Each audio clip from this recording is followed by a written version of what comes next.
God says you may not have anything you want. You may not have anything you want. And I was puzzled by that.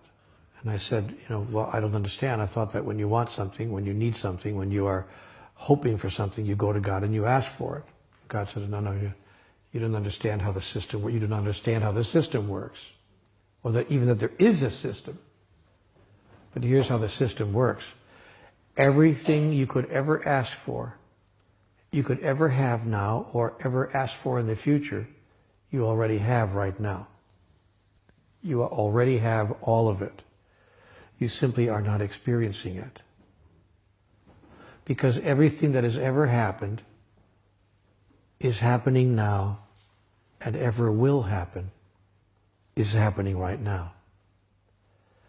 And so it is for you merely to reach into the sea of infinite possibilities and call forth the reality you choose now to experience. And you do this, you call forth from the sea of infinite possibilities the reality you choose to now experience through three devices mainly: thought, word, and action. That is, what you say, what you think or believe, and of course what you do.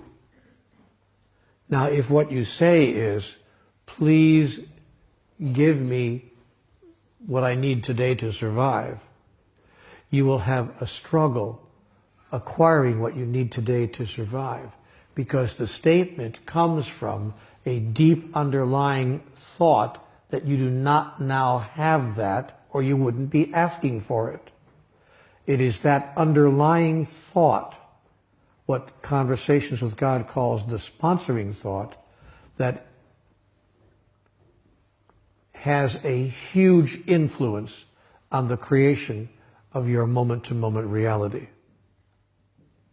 Therefore, if you ask for something, or if you say, I want something, I'll use an example, I want more money. Oh, I really want more money in my life. The universe has only one answer to a statement like that. Indeed you do. That is correct.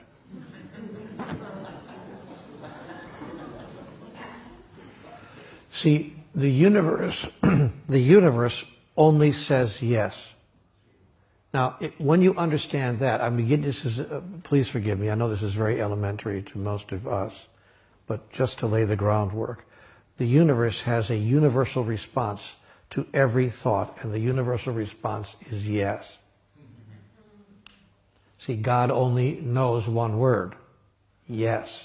God has a very limited vocabulary.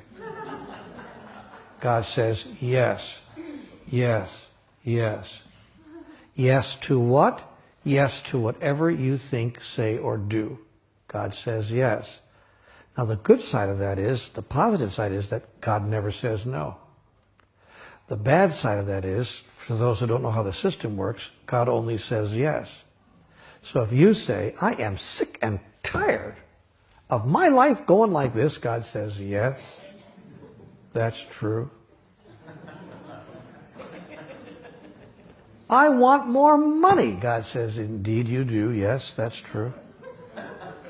You want money. That's true. And you will have the experience of wanting money because you're declaring, in fact, what's true for you. I want more money. Yes, you do. Yes, that's true. And so you will talk yourself right out of what you're trying to talk yourself into. Now, I don't want you to think that it's a matter of choosing the right words. I don't want you to get down to the point where you start parsing, like Bill Clinton. I didn't inhale or whatever.